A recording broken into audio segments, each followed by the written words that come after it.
ನೋಡ್ತಿದ್ದ ಹಾಗೇನೆ ಹೌದು ಹೌದು ಹೆಬ್ಬೆರಳೆತ್ತಿ ಲೈಕ್ ಒತ್ತಿ ನಿಮ್ಮ ಬಂಧು ಬಳಗದ ಜೊತೆ ಶೇರ್ ಮಾಡಿಕೊಂಡು ಅವರನ್ನು ಕಥೆ ಅಂಗಡಿಗೆ ಕರ್ಕೊಂಡು ಬನ್ನಿ. ಹಾಗೆ ನಿಮ್ಮ ಅನಿಸಿಕೆ ಅಭಿಪ್ರಾಯಗಳನ್ನ ಮರೀದೆ ಕಮೆಂಟ್ಸ್ ಅಲ್ಲಿ ತಿಳಿಸಿ. ಮಾಡ್ತೀರಾ ಅಲ್ವಾ? ಮುಂದೇನಾಗತ್ತೆ ಅಂತ ನೋಡೋಣ. ನನಗೆ ಸಾಧನ ಅಂದರೆ ತುಂಬ ಇಷ್ಟ. ನನ್ನ ಬೆಸ್ಟ್ ಫ್ರೆಂಡ್ ಅವರು. ಓ ಹೌದಾ, ಬೆಸ್ಟ್ ಫ್ರೆಂಡ್ ಆಗೇ ಇರಬೇಕು. ಆದರೆ ಇನ್ಮೇಲೆ ನಾನು ನಿಮಗೆ ಎಲ್ಲ ಆಯಿತಾ?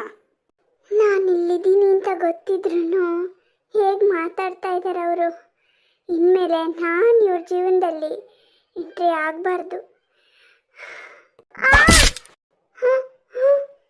ಪೂರ್ತಿ ಎಚ್ಚರ ಆದ ಸಾಧನೆಗೆ ಇಷ್ಟೊತ್ತು ತಾನು ನೋಡಿದ್ದು ಕನಸು ಅಂತ ಅರ್ಥ ಆಯಿತು.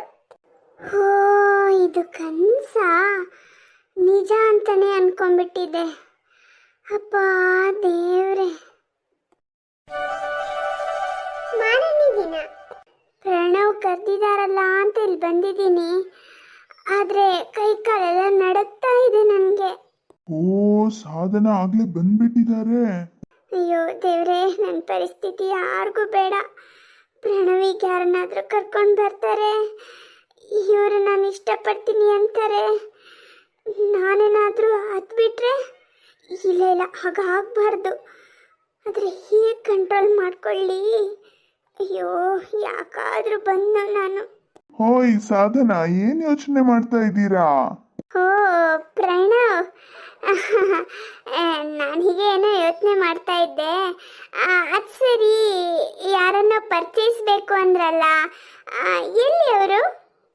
ಅವ್ರನ್ನ ನಿಮಗೆ ಖಂಡಿತ ಪರಿಚಯ ಮಾಡಿಸ್ತೀನಿ. ಮೊದಲು ಕೂತ್ಕೊಳ್ಳಿ. ಏನೋ ಟೆನ್ಷನ್ ಆದವ್ರ ಥರ ಕಾಣಿಸ್ತೀರಾ. ಹೇಳ್ಬೇಕು ಅಂದ್ರೆ ನನಗೂ ತುಂಬಾ ಟೆನ್ಷನ್ನು. ಅದು ನಿಮ್ಮನ್ನು ನೋಡ್ತಿದ್ದ ಹಾಗೆ ಇನ್ನೂ ಟೆನ್ಷನ್ ಆಗ್ತಾ ಇದೆ. ಆದ್ರೂ ಧೈರ್ಯ ಮಾಡಿಕೊಂಡು ಹೇಳ್ತಾ ಇದ್ದೀನಿ. ನಿಮಗೆ ಟೆನ್ಷನ್? ನಿಮಗೆ ಯಾಕೆ ಟೆನ್ಷನ್ ಆಗಬೇಕು? ಬನ್ರಿ ಸಾಧನ, ಅಲ್ಲಿ ಕೂತ್ಕೊಳ್ಳಿ. ಕೂತ್ಕೊಂಡು ಎಲ್ಲ ವಿಚಾರನೂ ಹೇಳ್ತೀನಿ. ಇಷ್ಟೊತ್ತಲ್ಲಿ ಜನ ಜಾಸ್ತಿ ಇರಲ್ಲ ಅನ್ನೋ ಕಾರಣಕ್ಕೆ ನಿಮಗೆ ಇವಾಗ ಬರಕ್ಕೆ ಹೇಳಿದ್ದು. ಜನರೆಲ್ಲ ಬರೋದ್ರೊಳಗೆ ನಾನು ನಿಮ್ಮ ಹತ್ರ ಮಾತಾಡಿ ಮುಗಿಸ್ಬಿಡ್ಬೇಕು. ಪ್ಲೀಸ್ ಅಲ್ಲಿ ಕೂತ್ಕೊಳ್ಳಿ, ಕೂತ್ಕೊಂಡು ಮಾತಾಡೋಣ. ಅಯ್ಯೋ, ಏನು ವಿಷಯನೋ ಏನೋ. ಇನ್ನು ಎಲ್ಲಿಗೆ ಹೋಗ್ತಿದ್ದೀರಾ? ಕೂತ್ಕೊಳ್ಳಿ, ಇಲ್ಲ ನಾನು ಕೂರಿಸ್ಲಾ? ಅಯ್ಯೋ ಬೇಡ, ನಾನು ಕೂತ್ಕೋತೀನಿ. ಸ್ವಲ್ಪ ಹೊತ್ತು ಇಬ್ಬರಿಗೂ ಏನು ಮಾತಾಡಬೇಕು ಅಂತ ಗೊತ್ತಾಗ್ಲಿಲ್ಲ. ಇಬ್ರು ಮೌನಕ್ಕೆ ಶರಣಾದ್ರು. ಆಮೇಲೆ ಪ್ರಣವೇ ಮೌನ ಮುರಿದ. ಸಾಧನ, ನಿಮ್ಮ ಹತ್ರ ಒಂದು ವಿಷಯ ಹೇಳಬೇಕು ಅಂತ ತುಂಬ ದಿನದಿಂದ ಅನ್ಕೋತಾ ಇದ್ದೆ, ಆದರೆ ಹೇಳಕ್ಕೆ ಧೈರ್ಯ ಬರಲಿಲ್ಲ. ನಾನು ನನ್ನ ಮನಸ್ಸಲ್ಲಿರೋದನ್ನೆಲ್ಲ ಒಂದೇ ಸಲ ಪಟಪಟ ಅಂತ ಹೇಳಿಬಿಡ್ತೀನಿ. ಅಕಸ್ಮಾತ್ ಇಷ್ಟ ಆಗಿ ನೀವು ಒಪ್ಕೊಂಡ್ರೆ ನನ್ನ ಅದೃಷ್ಟ ಅನ್ಕೋತೀನಿ. ಅಕಸ್ಮಾತ್ ನಿಮಗೆ ಇಷ್ಟ ಆಗಿಲ್ಲ ಅಂದರೆ ನನ್ನ ಮೇಲೆ ಕೋಪ ಮಾಡ್ಕೋಬಾರ್ದು. ಇಷ್ಟು ದಿನ ನನ್ನ ಜೊತೆಗೆ ಹೇಗೆ ಫ್ರೆಂಡ್ ಆಗಿದ್ರೋ ಹಾಗೆ ಫ್ರೆಂಡ್ ಆಗಿರಬೇಕು. ನನ್ನನ್ನು ದೂರ ಮಾಡಬಾರ್ದು. ನೀವೇನು ಹೇಳ್ತಿದ್ದೀರಾ ಅಂತ ನಂಗೊಂದೂ ಅರ್ಥ ಆಗ್ತಿಲ್ಲ ಪ್ರಣವ್. ಮೊದಲೇ ನಾನು ನನ್ನ ಟೆನ್ಷನಲ್ಲಿದ್ದೀನಿ. ಅದೇನು ವಿಷಯ ಅಂತ ದಯವಿಟ್ಟು ಬೇಗ ಹೇಳಿ. ಅದು ಯಾರನ್ನೂ ಪರ್ಚೇಸ್ಬೇಕು ಅಂದ್ರಲ್ಲ, ಅದು ಯಾರದು? ಬೇಗ ಹೇಳಿ. ಹೇಳ್ತೀನಿ. ನೀವು ಹೇಳೋಷ್ಟು ಸುಲಭವಾಗಿ ನನಗೆ ಪಟ್ಟಂತ ಹೇಳೋಕೆ ಆಗ್ತಿಲ್ಲ. ನೀವೇನು ಅನ್ಕೋತೀರೋ, ನನ್ನ ಮೇಲೆ ಕೋಪ ಮಾಡ್ಕೋತೀರೋ ಅಂತ ನನಗೆ ಭಯ. ಅಪ್ಪ ರಾಮ, ದಯವಿಟ್ಟು ವಿಷಯನ ಹೇಳಿ. ನನಗೆ ಮುಳ್ಳಿನ ಮನೆ ಮೇಲೆ ಕೂತ್ಕೊಂಡಂಗೆ ಆಗ್ತಿದೆ. ಪ್ಲೀಸ್ ಹೇಳಿ. ನೋಡಿ, ಈಗಲೇ ನೀವು ಇಷ್ಟು ಇರಿಟೇಟ್ ಆಗ್ತಾ ಇದ್ದೀರಾ. ಇನ್ನು ನಾನು ನನ್ನ ವಿಚಾರನೆಲ್ಲ ಹೇಳಿದ್ಮೇಲೆ ಆಮೇಲೆ ನೀವು. ಅಪ್ಪ ದೇವ್ರೇ, ಬೇಗ ವಿಷಯ ಹೇಳಿ. ಅದೆಷ್ಟೇ ಕಹಿಯಾಗಿರ್ಲಿ, ನಾನು ನುಂಗ್ಕೊಂಡ್ಬಿಡ್ತೀನಿ. ಅಯ್ಯೋ ದೇವ್ರೆ, ಸಿಹಿ ಸುದ್ದಿ ಆಗ್ಬೋದು ಅಂತ ನಾನು ಆಸೆ ಪಡ್ತಿದ್ದೀನಿ. ನೀವು ಕಹಿ ನುಂಗ್ತೀನಿ ಅಂತೆಲ್ಲ ಹೇಳ್ತಿದ್ದೀರಲ್ರಿ. ಬೇಡ ಬಿಡಿ. ಪ್ಲೀಸ್ ಸೋಹನ್, ಬೇಗ ಹೇಳಿ. ಹೇಳ್ತೀನಿ, ಹೇಳೇ ಬಿಡ್ತೀನಿ. ಅದೇನು ಗೊತ್ತಾ, ನಾನು ನಿಮ್ಮನ್ನು ತುಂಬ ಇಷ್ಟಪಡ್ತೀನಿ. ನಿಮ್ಮನ್ನೇ ಮದುವೆ ಆಗಬೇಕು ಅಂತ ಆಸೆ ಪಡ್ತಿದ್ದೀನಿ. ಬಾಯ್. ಇದನ್ ಕೇಳಿ ಸಾಧನನ ಮೈಯಲ್ಲಿ ವಿದ್ಯುತ್ ಸಂಚಾರ ಆದ ಹಾಗಾಯ್ತು. ನೀವೇನು ಹೇಳ್ತಾ ಇಲ್ಲ. ಸರಿ ಬಾಯ್. ನನ್ನ ಮಾತಿಂದ ನಿಮ್ಗೇನಾದ್ರೂ ಬೇಜಾರಾಗಿದ್ರೆ ಕ್ಷಮಿಸ್ಬಿಡಿ. ಆದರೆ ನನ್ನ ಹತ್ರ ಮಾತಾಡಲ್ಲ, ನನ್ನ ಜೊತೆಗೆ ಓಡಾಡಲ್ಲ ಅಂತೆಲ್ಲ ಹೇಳಬೇಡಿ ಪ್ಲೀಸ್. ಹುಸ್ಸಪ್ಪ, ಅಯ್ಯಪ್ಪ, ನನ್ನ ಟೆನ್ಷನ್ ಕಡಿಮೆ ಆಯ್ತು. ದಯವಿಟ್ಟು ತಿರುಗ್ಕೊಳ್ಳಿ ಪ್ರಣವ್. ಅಂದರೆ ಅಂದ್ರೆ ಅದೇ ನೀವು ಹೇಳಿದ್ರಲ್ಲ, ಅದು ಅದು ಅದು ಹಾಂ, ಮುಂದುವರಿಸಿ. ನಾನು ಹೇಳಿದ್ದು ನಿಮ್ಮ ಅಭಿಪ್ರಾಯ ಹೇಳಿ. ಆ, ಒಂದೇ ಸಲ ಹಿಂಗೆ ಕೇಳಿದ್ರೆ ನಾನು ಏನಂತ ಹೇಳಿ ಪ್ರಣವ್? ಪ್ಲೀಸ್ ಸಾಧನಾ, ನನ್ನನ್ನು ಸತಾಯಿಸ್ಬೇಡಿ. ನಿಮ್ಮ ಅಭಿಪ್ರಾಯನ ಬೇಗ ಹೇಳಿ. ಹೇಳೋವರೆಗೂ ಒಂಥರ ಟೆನ್ಷನ್ ಇತ್ತು, ಹೇಳಿದ್ಮೇಲೆ ಸ್ವಲ್ಪ ಹೊತ್ತು ನಿರಾಳ ಅನ್ನಿಸ್ತಾ ಇದೆ. ಆದರೆ ಈಗ ಮತ್ತೆ ಟೆನ್ಷನ್ ಆಗ್ತಾ ಇದೆ. ನಿಮ್ಮ ಕಡೆಯಿಂದ ಒಪ್ಪಿಗೆನೋ ಒಪ್ಪಿಗೆ ಇಲ್ವೋ ಪ್ಲೀಸ್ ಹೇಳಿ. ಅದೇನೇ ಆದರೂ ನಾನು ಸಹಿಸ್ಕೋತೀನಿ. ಅಲ್ಲ, ಒಪ್ಪಿಗೆ ಅಂದರೆ ಖುಷಿ, ಇಲ್ಲ ಅಂದ್ರೆ ನೀವು ಹೇಳ್ದಾಗೆ ಕಹಿನ ನುಂಗ್ಕೋತೀನಿ. ಅದು ಅದು ಪ್ರಣವ್, ನಿಜ ಹೇಳಬೇಕು ಅಂದರೆ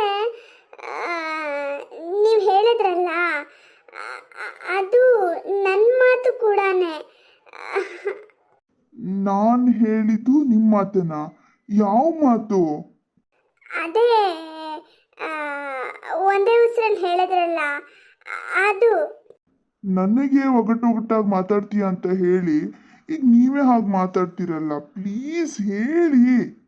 ಅದೇ ಪ್ರಣವ್, ನೀವು ಒಂದೇ ಉಸಿರಿಗೆ ಹೇಳಿಬಿಟ್ರಲ್ಲ, ಆಮೇಲೆ ಆ ಕಡೆ ತಿರ್ಕೊಂಡಲ್ಲ, ಅದು ಅದು ನನ್ನ ಮಾತು ಕೂಡ ಅಂತ ಹೇಳಿದೆ. ಹಾಂ, ಹೌದು ಪ್ರಣವ್. ನಿಜಾನಾ? ಅಪ್ಪ ದೇವ್ರೇ, ನಿನ್ನೆಯಿಂದ ನನಗೆ ಎಷ್ಟು ಟೆನ್ಷನ್ ಆಗಿತ್ತು ಗೊತ್ತಾ? ನನಗೂ ಅಷ್ಟೇ ಟೆನ್ಷನ್ ಆಗಿತ್ತು ಪ್ರಣವ್. ನೀವು ಯಾರನ್ನೋ ಪರ್ಚೇಸ್ಬೇಕು ಅಂದಿದ್ರಲ್ಲ, ಯಾರದು? ಅದಿನ್ಯಾರು ಅಲ್ಲ, ನೀವೇನೆ. ನಾನು ಹಾಗೆ ಹೇಳ್ದೆ ಇದ್ದಿದ್ರೆ ನೀವು ಇಲ್ಲಿಗೆ ಬರ್ತಿದ್ರಾ? ಅಪ್ಪ, ಎಷ್ಟು ಜೋರಿದ್ದೀರಾ ನೀವು. ಯಾರನ್ನು ಪರ್ಚೇಸ್ಬೇಕು ಅಂದಾಗ ನನಗೆ ಹೇಗಾಯ್ತು ಗೊತ್ತಾ? ಹೇಗಾಯ್ತು? ತೂ ಹೋಗಿ ಪ್ರಣವ್. ನಾನು ಹೋಗ್ತೀನಿ, ಜೊತೆಗೆ ನಿಮ್ಮನ್ನು ಕರ್ಕೊಂಡು ಹೋಗ್ತೀನಿ. ಅಷ್ಟು ಸುಲಭಕ್ಕೆಲ್ಲ ನನ್ನನ್ನು ಕರ್ಕೊಂಡು ಹೋಗೋಕ್ಕಾಗಲ್ಲ. ಮನೆಯಲ್ಲಿ ಅಣ್ಣ ಅತ್ತಿಗೆ ಎಲ್ಲ ಇದ್ದಾರೆ, ಅವ್ರನ್ನ ಕೇಳಿಬಿಟ್ಟು ಆಮೇಲೆ ಶಾಸ್ತ್ರೋಕ್ತವಾಗಿ ನನ್ನನ್ನು ಕರ್ಕೊಂಡು ಹೋಗೋದು. ಆದರೆ ಅದಕ್ಕಿಂತ ಮುಂಚೆ ನನ್ನ ಡೌಟ್ ನಿಮ್ಮ ಹತ್ರ ಕ್ಲಿಯರ್ ಮಾಡ್ಕೋಬೇಕು. ಏನು ಡೌಟು? ನೀವು ನನ್ನನ್ನು ಒಬ್ಬ ಮನುಷ್ಯನಾಗಿ ಪ್ರೀತಿಸ್ತಾ ಇದ್ದೀರೋ ಅಥವಾ ನನ್ನ ಮೇಲಿರೋ ಕನಿಕರದಿಂದ ಪ್ರೀತಿಸ್ತಾ ಇದ್ದೀರೋ, ಇದು ನನಗೆ ಗೊತ್ತಾಗಬೇಕು. ನಿಮ್ಮ ಮೇಲೆ ಕನಿಕರ ಬರುವಂಥದ್ದು ಏನಿದೆ? ತುಂಬಾನೇ ಜೋರಾಗಿದ್ದೀರಾ ನೀವು. ತಮಾಷೆ ಮಾಡಬೇಡಿ ಪ್ರಣವ್, ಸೀರಿಯಸ್ ಆಗಿ ಕೇಳ್ತಿದ್ದೀನಿ. ನೀವು ನನ್ನನ್ನು ಹೇಗೆ ಇಷ್ಟಪಡ್ತೀರೋ ನಾನು ಕೂಡ ನಿಮ್ಮನ್ನು ಅಷ್ಟೇ ಪ್ರೀತಿಸ್ತೀನಿ. ಆದರೆ ನನ್ನ ಮನಸ್ಸಲ್ಲಿರೋ ಭಯನ ಕ್ಲಿಯರ್ ಮಾಡ್ಕೋಬೇಕಲ್ವಾ? ಈಗಲೇ ಏನಾದರೂ ಬೇಡ ಅನಿಸಿದ್ರೆ ಸ್ವಲ್ಪ ನೋವಾಗುತ್ತೆ, ಆದರೆ ಮುಂದೆ ಜೀವನ ಪೂರ್ತಿ ನೀವು ಕೊರಗೋ ಹಾಗೆ ಆಗಬಾರ್ದಲ್ವಾ? ಅದಕ್ಕೆ ಹೇಳ್ತಾ ಇದ್ದೀನಿ. ನನ್ನ ಕಾಲು ಸರಿ ಇಲ್ಲ, ನನಗೆ ಮನೆಯಲ್ಲಿ ಅಣ್ಣ ಅತ್ತಿಗೆ ಅಷ್ಟೊಂದು ಪ್ರೀತಿ ತೋರಿಸಲ್ಲ, ಹಾಗೆ ಹೀಗೆ ಅನ್ನೋ ಕಾರಣಕ್ಕೆ ಪಾಪ ಅನಿಸಿ ಪುಣ್ಯ ಅನಿಸಿ ಏನೋ ಒಂದು ಭಾವನೆಯಿಂದ ನನ್ನನ್ನು ಮದುವೆ ಆಗೋ ನಿರ್ಧಾರಕ್ಕೆ ಬಂದಿದ್ದಿದ್ರೆ ದಯವಿಟ್ಟು ಬಿಟ್ಟು ಬಿಡಿ. ಅಯ್ಯೋ ಸಾಧನಾ, ಇದೇನಾಯ್ತು ನಿಮಗೆ? ನಾನು ನಿಮ್ಮನ್ನ ತುಂಬ ಇಷ್ಟಪಡ್ತಿದ್ದೀನಿ ಕಣ್ರಿ. ನಿಮ್ಮ ಮೇಲಿನ ಯಾವುದೇ ಕನಿಕರಕ್ಕಾಗಲಿ ಅಥವಾ ನಿಮಗೆ ಕಾಲಿನ ಸಮಸ್ಯೆ ಇದೆ ಅಂತಾಗಲಿ ಖಂಡಿತ ಅಲ್ಲ. ನನಗೆ ಮೊದಲು ಇಷ್ಟ ಆಗಿದ್ದು ನಿಮ್ಮ ಧ್ವನಿ, ನೀವು ಹಾಡು ಹೇಳೋ ರೀತಿ, ಆಮೇಲೆ ನಿಮ್ಮ ಗುಣ. ನಿಮ್ಮ ಜೊತೆಗೆ ಹೆಚ್ಚಿನ ಒಡನಾಟ ಆದಾಗೆಲ್ಲ ನಿಮ್ಮ ಸ್ವಭಾವ ನನಗೆ ಅರ್ಥ ಆಯಿತು. ಹಾಗೆ ಅದು ಗೊತ್ತಿಲ್ಲದೇ ಪ್ರೀತಿಯಾಗಿ ಮಾರ್ಪಾಟ ಆಯಿತು. ನಾನು ನಿಮ್ಮನ್ನು ಒಬ್ಬ ಮನುಷ್ಯನಾಗಿ ಸಾಧನಾಗಿ ಪ್ರೀತಿಸ್ತೀನಿ ಹೊರತು ಯಾವುದೇ ಕನಿಕರದಿಂದಾಗಲಿ ಅಥವಾ ಇನ್ಯಾರದ್ದೋ ಮುಂದೆ ಆದರ್ಶ ತೋರಿಸ್ಕೋಬೇಕು ಅಂತಾಗಲಿ ಖಂಡಿತ ಅಲ್ಲ. ಇಷ್ಟು ಹೇಳಿದ್ರಲ್ಲ ಪ್ರಣವ್, ಸಾಕು, ಈ ಜನ್ಮ ಸಾರ್ಥಕ ಆಯಿತು. ಆದರೂ ಸಾಧನ, ನನಗೆ ನಿಮ್ಮ ಮೇಲೆ ತುಂಬಾ ಕೋಪ ಇದೆ. ಯಾಕೆ ಪ್ರಣವ್? ನಿನ್ನೆ ನಾನು ಅಷ್ಟೊಂದು ಆಸೆಯಿಂದ ನಿಮ್ಗೊಂದು ಗಿಫ್ಟ್ ಕೊಟ್ಟಿದ್ದೆ, ಅದನ್ನ ಹಾಕೊಂಡು ಬರಬೇಕು ತಾನೆ. ಹೋಗ್ಲಿ, ಅದು ಹೇಗಿದೆ ಅಂತನಾದ್ರೂ ಹೇಳಿದ್ರಾ? ನೀವು ಕೊಟ್ಟ ಗಿಫ್ಟ್ ತುಂಬಾನೇ ಚೆನ್ನಾಗಿದೆ ಪ್ರಣವ್, ಆದ್ರೆ ಹಾಕೊಳ್ಳೋಕೆ ಯಾಕೋ ಮನ್ಸು ಬರಲಿಲ್ಲ. ಯಾಕೆ, ನಾನೇ ಹಾಕಬೇಕು ಅಂತನಾ? ಆ ಸರನ ನೀವೇ ಹಾಕ್ಕೊಳ್ಳಿ, ಮಾಂಗಲ್ಯ ಸರನ ನಾನೇ ಕಟ್ತೀನಿ. ಅತ್ತಿಗೆ ಕೂಡ ಇದೇ ತರ ಹೇಳಿದ್ರು ಪ್ರಣವ್. ಖುಷಿಯಲ್ಲಿದ್ದ ಸಾಧನಂಗೆ ಗೊತ್ತಾಗ್ದೆ ಅವಳ ಅತ್ತಿಗೆ ಆಡಿದ ಮಾತು ಹೊರಗೆ ಬಂದಾಗ ನಾಲ್ಗೆ ಕಚ್ಚಿಕೊಂಡ್ಲು. ಓ, ನಿಮ್ಮ ಅತ್ತಿಗೆನೂ ಹೀಗೆ ಹೇಳಿದಾರಾ? ಹಾಗಾದ್ರೆ ಅವ್ರಿಗೂ ಇಷ್ಟ ಇದೆ ಅಂತ ಆಯ್ತು. ಹಾ, ಅತ್ತಿಗೆ ಅಂತೂ ತುಂಬಾನೇ ರೇಗಿಸ್ತಾರೆ. ಏನಂತ ರೇಗಿಸ್ತಾರೆ? ಅದನ್ನೆಲ್ಲ ನನಗೆ ಹೇಳಕ್ ಆಗಲ್ಲ.